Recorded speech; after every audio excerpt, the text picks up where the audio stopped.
Hello, ladies and gentlemen. Thanks for coming to the Dr. Bill Show. Today, here with me is Chuck Yamako, the Vice President of the Mother Paula's All-American Pancake House.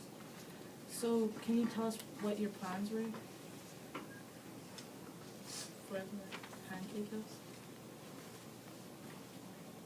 What happened after? Well, it failed because of a bunch of kids and some silly protest. Can you tell us what the protest was about? Well, some local teenagers were under the impression that some owls were at the construction site, but I don't ever recall seeing them. Really? Are you lying? I want to talk about what happened at the protest. I heard you tried to strangle a reporter. I didn't try. I did strangle her. Why? Is that how you normally deal with your problems?